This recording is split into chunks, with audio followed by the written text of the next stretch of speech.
Hi, I'm Eric, and I'm back with another video. It is Thursday, June 26th, 2025.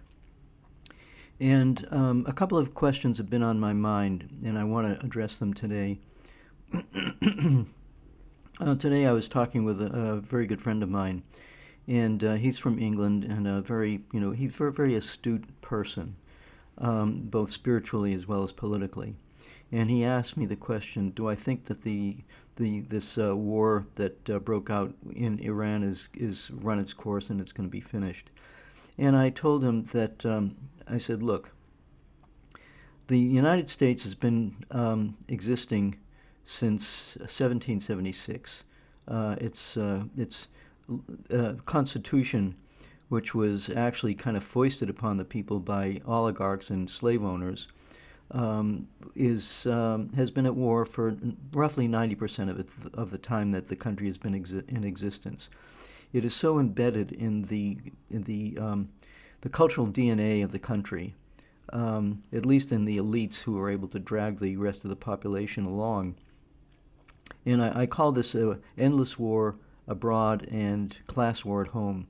It started off with just expansion across the North American continent, but once that ran out, it turned into creating a global empire. So, if anybody thinks that the United States is not finished with its aspiration for a regime change in Iran and overthrowing BRICS and destroying the integration of the Asian continent, I think is deluding themselves.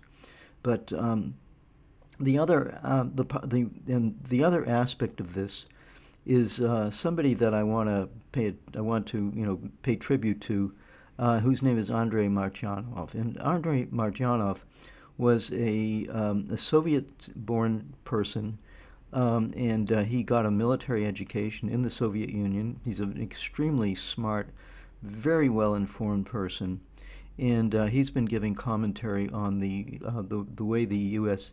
Military has not been measuring up. It's basically has not done well in its weaponry and its strategies and so on, has not performed well. But he made a remark recently which really kind of perked my, what can I say, my reaction, in that he said that the baby boomers, and I'm a baby boomer. I was born in 1948, right after World War II, so that's the baby boom. Is the source of all the world's problems. So what I want to do in this video is just explain the fact that a statement like that is made shows the extent to which historical memory has been wiped out in the American political consciousness. So they really do not understand what the process has been that has brought us to this point. So what I did was in this following this video, you will see a series of embedded videos of songs of the 1960s up until around 1970. And these are all protest songs. And so I'm going to talk about the song a little bit, and I'm going to talk about the people who sang that song and what happened to them. So first of all, one of the first, I lead off the featured image of this is with John Lennon, and he was singing "Give Peace a Chance." And there was a certain point during the Vietnam War when he and Yoko Ono, his girlfriend, were in an apartment in New York, and they basically gathered a bunch of people around them, and they were singing "Give Peace a Chance." You've probably heard that song. All we are saying is give peace a chance. And I'll talk about him a little bit more as we go along. But the first video that I present is by a guy named Richard Farina. And Richard Farina was a political activist in the early 1960s. I think he died maybe in 1966 in a very suspicious motorcycle accident. He had received death threats, and he died in a motorcycle accident. But he wrote a song called "The Bold Marauder." And "The Bold Marauder" starts off with, "Hi ho, hey hey, I am the bold marauder. Hi ho, hey hey, I am the white destroyer. And the song, in my opinion, it's subject to interpretation, but to me it looks like basically a tribute by the empire to its future stooges and vassals to take part in its wars of slaughter. They'll dip their tongues in slaughter, and fear will be our name. Will They invoke Jesus as a cover story for the crimes that they will commit all over the planet. And so he wrote this song. I think it was 1966. For me, it's a really powerful signature song because it's really talking about the U.S. empire going back all the way back then. So the next song is another fellow named Phil Oakes, and he was a very prominent folk singer and protest song singer. He sang and did a number of protest songs. He was very active in the anti-war movement and the civil rights movement, because you see after 1945, the African American community had been part of the military that was fighting, in World War II, but they were segregated. And after World War II, they were saying, what's this about? Our lives are on the line, but why are we being treated as second-class citizens? And in 1955, a woman named Rosa Parks was on a bus, and she's supposed to sit in the back of the bus, and she refused to do that. And it created a huge uproar because these uppity blacks, these uppity Negroes, as they were referred to back then, were not supposed to sit in the white part of the bus. And she just said, I'm tired of this. So she sparked a rebellion in the African American community, which resulted in the civil rights movement. And during the civil rights movement, a number of people were assassinated. So there were three white guys that went down to Mississippi, and they were engaging in the voting. There was a big push to allow African Americans to be to vote in elections. So they're U.S. citizens, but they're not allowed to vote in elections. This is the kind of thing that was going on, and so they went down. A lot of people went down to Alabama and Mississippi and places like that, and they were fighting for voting rights and the ability to actually go to a white university. So this was the kind of ferment that was going on at that time. And Phil Oakes sang a song called "The Ballad of Medgar Evers," which was about an African American civil rights leader who was shot, assassinated by some African guy, some white cracker guy, some ignorant white guy that decided that they had to get rid of this uppity Negro. Bob Dylan sang a song called "Upon Their Game," in which he talked about the assassin of Medgar Evers, saying that these ignorant people are just they're pawns in this war, this race war and class war that has been going on in the United States since its inception. So that was Phil Oakes sang those songs. He sang another song called Santo Domingo, and which I cite. And he's talking about the Marines have landed on the shores of Santo Domingo, which is the island known as Dominican Republic. Dominican Republic and Haiti are on this Santo Domingo island, and it's been constantly persecuted by the United States for a couple of centuries. So this is this is another example of one of these protest songs. Let's see.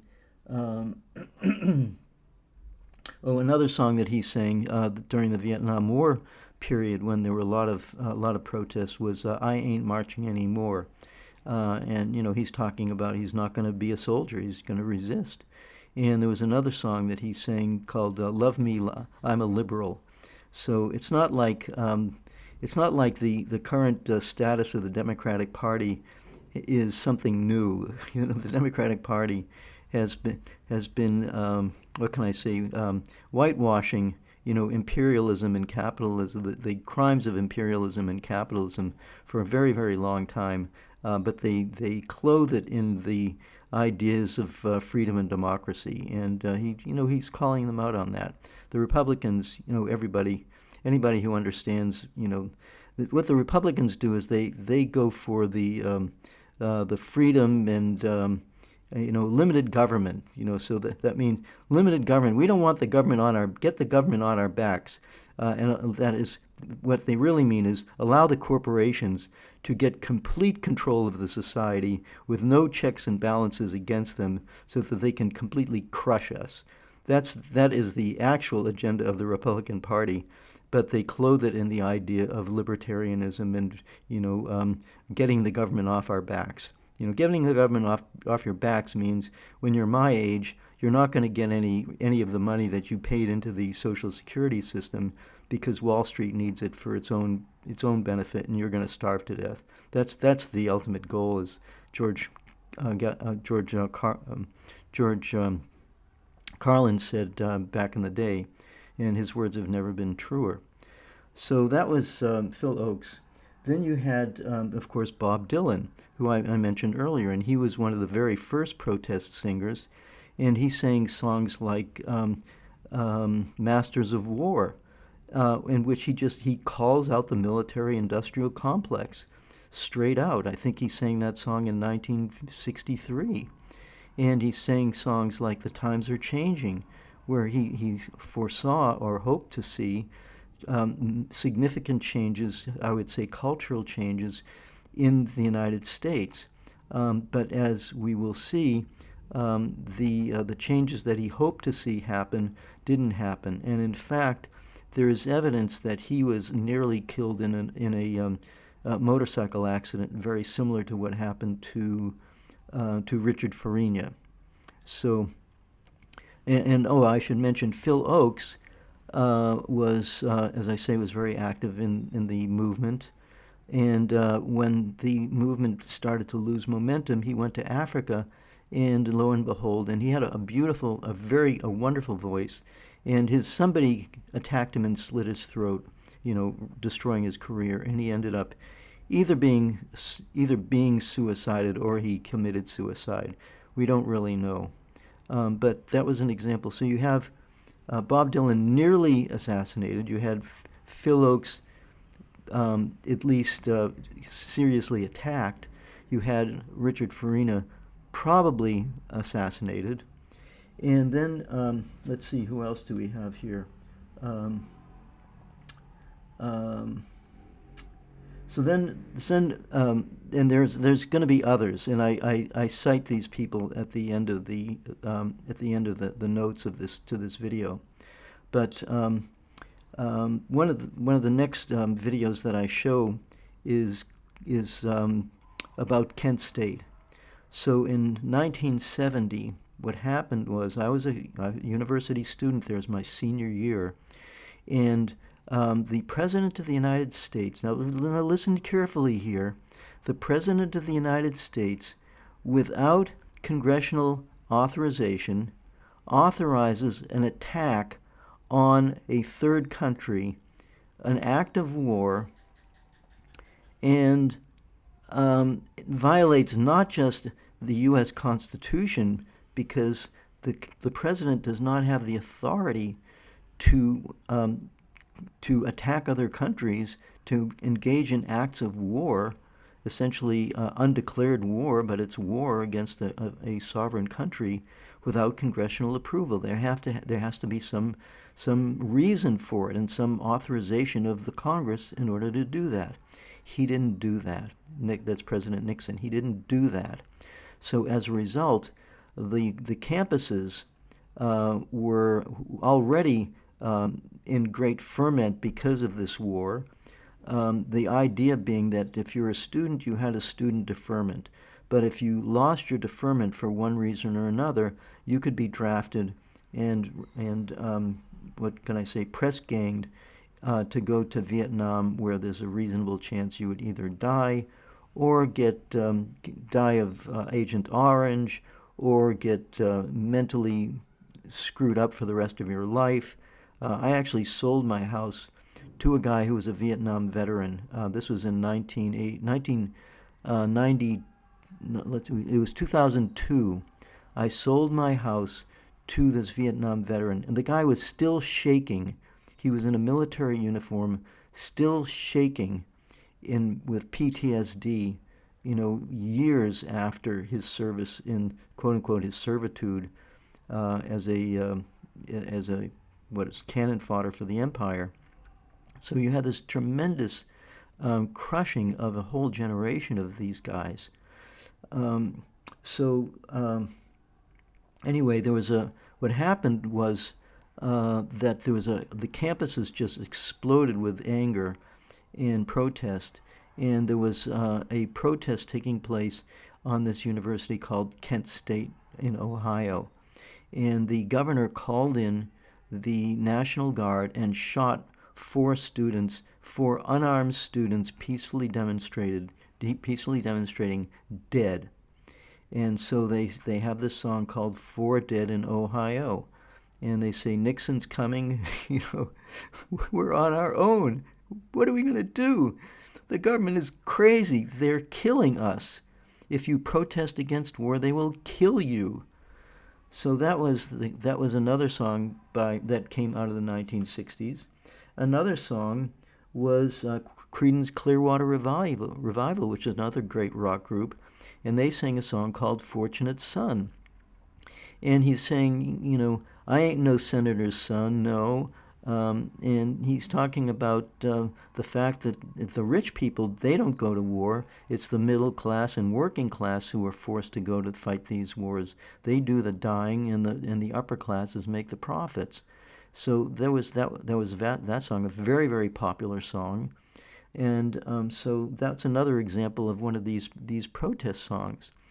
I also refer to a movie that was made called Sir No Sir, and it's about the mutiny of the soldiers who were fighting in Vietnam, and they were doing things like throwing, in extreme cases, throwing grenades into the tents of the commanding officer. Because they knew that the commanding officer would order them to do something stupid, which result in them getting killed. So they said, okay, we're going to take matters into our own hands, and they were killing their own officers. Um, there were also massive, there were like coffee houses where these soldiers would congregate, and they would read newspapers that were anti-war newspapers and resistance newspapers.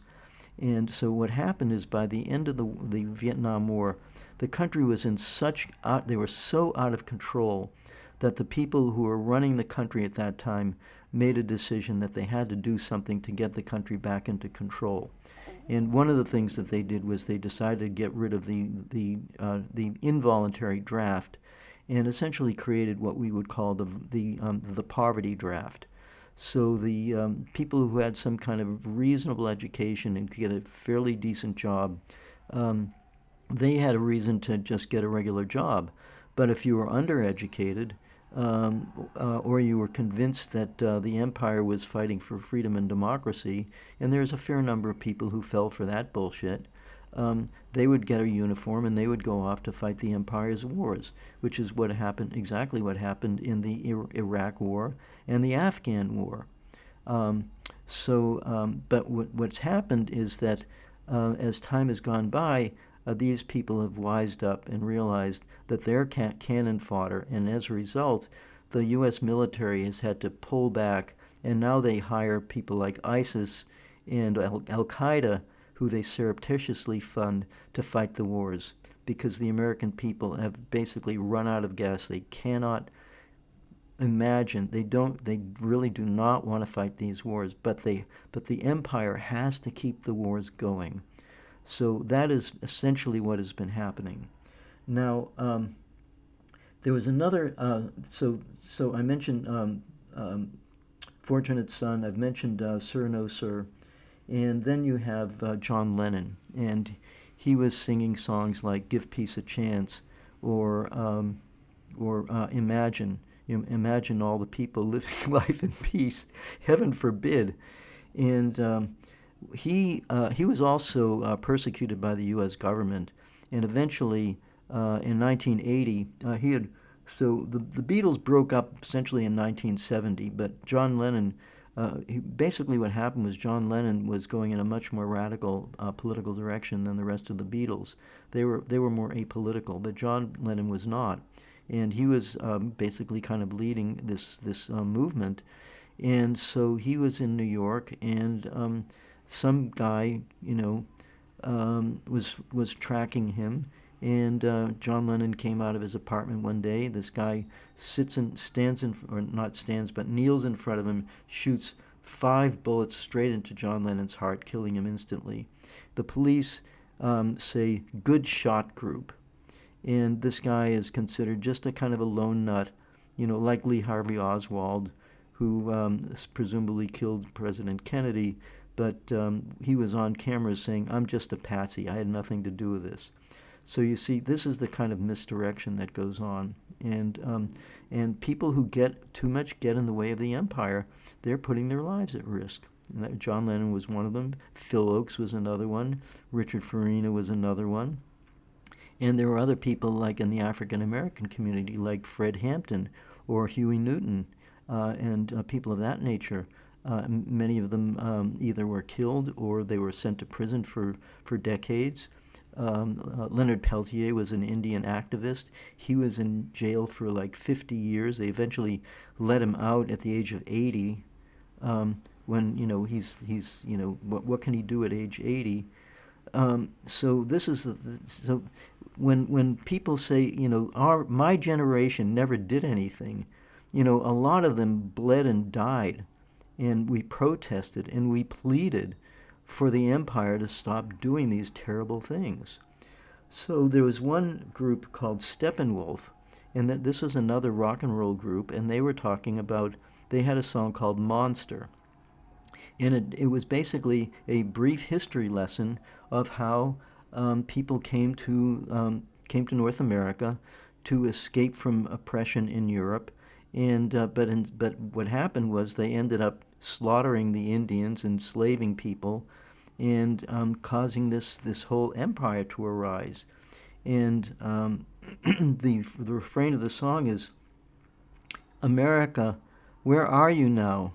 Don't you care about your sons and daughters? Don't you know we need you now? We can't fight alone against the monster."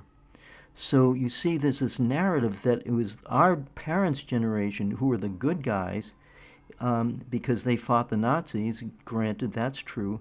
But many of them were sending us off to die to fight the dirty commies in Vietnam, and they didn't get it. They didn't understand the role of U.S. imperialism, and the reason why they didn't understand it was because the empire has such control of the narrative that they've been able to brainwash people into buying into the whole notion of American freedom and democracy.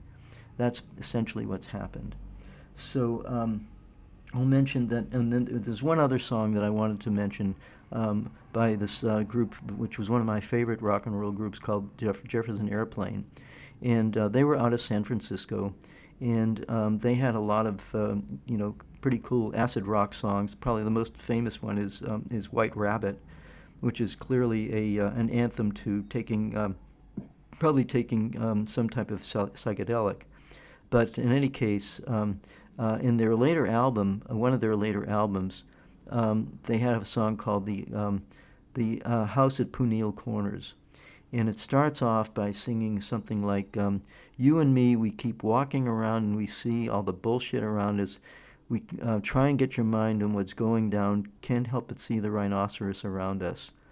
And so this is, I think 1968. They were singing this song somewhere in the late 1960s, 1970s, something like that. And I post this video where they're playing this song in New York City, and at the end, the police come in and break it up. And, I think they're sent to jail. They didn't go to prison, but they were just, the police said, "Stop the music. We don't want to hear the truth." That we're heading towards a nuclear war because of the idiots who are running our country, which is what the song is very explicit about, saying this kind of stuff. So, and then I'll just mention people like Jimi Hendrix. So Jimi Hendrix, he was an incredible, singer songwriter, guitar player, extremely innovative. I'm sure some of you or many of you know his songs, and but one of the songs that he did was the U.S. national anthem, and he played that at the famous 1969 Woodstock Festival. And the song is like a he uses his guitar in ways that grossly distort sound, and apparently it really infuriated the military. And he ends up dying of alcohol and quaalude overdose, something like that. So you had Jimi Hendrix dying, you have John Lennon dying, you had Richard Farina dying, you have Phil Oakes dying, you have Janis Joplin, who was associated with the Black Panthers. She was affiliated with them or supporting them. She dies. Jim Morrison, who was also opposed the Vietnam War, and that came through in his songs. He dies. So, anybody who says, that my generation had nothing, had contributed nothing towards bringing down the empire. Well, many of the reason why our generation failed was partly for two reasons. One was that there was a massive decapitation of the leaders of the movement. And the second reason was because many of us were essentially bought off by consumerism and I would say consumerism and individualism. So instead of having, the hippie movement was all about communes, and it was a very socialistic idea where people shared everything, and it wasn't so tied up with the idea of ego. It was sharing. It was community. These are all, I think very admirable characteristics, which essentially, if you think about human history, most of human history has been small communities where people cooperated with each other, and they worked together to make a life for everybody. And but as civilization has gotten bigger and bigger, it's been more difficult to maintain that. And what happens is you see social stratification going on, and the people who are at the top of the social strata, are determined to maintain their power and essentially milk the population to keep themselves rich while keeping the rest of the people poor and dumb. So that is basically what has gone on. And at the end of these series of videos, I have a list of some of the fact that the U.S. government was engaged in an active warfare against the peace movement and the social I would call it a social justice movement. But you see, even the social justice movement has been weaponized. So you have basically what has happened in recent years is that in order to keep the society distracted and split, and not understanding the nature of this, what I call endless war at home and class war, endless war abroad and class war at home, they created this idea of MAGA, which is Make America Great Again, um, and which is it's a form of American exceptionalism, which doesn't work. And then you have the woke movement, which creates this idea of identity politics, where you have multiple fractious small minority groups all vying for recognition, and so they basically have split the people, so that the people are so wrapped up in fighting each other and fighting amongst themselves that they can't form a cohesive, phalanx in order to bring this system down. That's the issue. So, Occupy Wall Street was an attempt at that. That was crushed by Obama, the Democrat, and Trump, came into power with his idea of making America great again, and he's making his many of his followers, extremely unhappy because he breaks his promises. They promise all this stuff and they don't follow through. So this is basically, this is the pattern that has been going on literally for many, many years. And during the 1960s, it was my generation that really almost brought the empire to its knees. They were seriously scared, and so they basically created a counterattack during the 1970s, 1980s, 1990s, and on into the current situation. So that's how it actually is, in my opinion. So I just want to bring all these issues to your attention so that you can understand the context. It's really important for people to recover our historical memory to see where did we come from and where are we now. And we're here now because of where we were in the past. And the rationale of the people who are running the country, the real owners, as I call them, is to crush that historical memory, so that even people like Andrei Martyanov, who's a brilliant person and a really good guy, apparently doesn't know this history. So he blames our problems on my generation, who were people were shedding blood to stop the empire, and but all that is just shoved under the rug. So that's basically what I have to say here. And again, if you would be so kind as to make a contribution to my blog so that I can continue doing this, or you can buy an information T-shirt, an information billboard T-shirt, which says things like maybe become enlightened, or question everything, or be kind, these kinds of ideas, so that when you meet people, people will say, "Hey, that's a really cool T-shirt," and then you can engage them, because that is how we have to build consciousness among the public, one person at a time. That is the intent of my my articles. So again, thank you very much for listening, and I'll talk to you next time.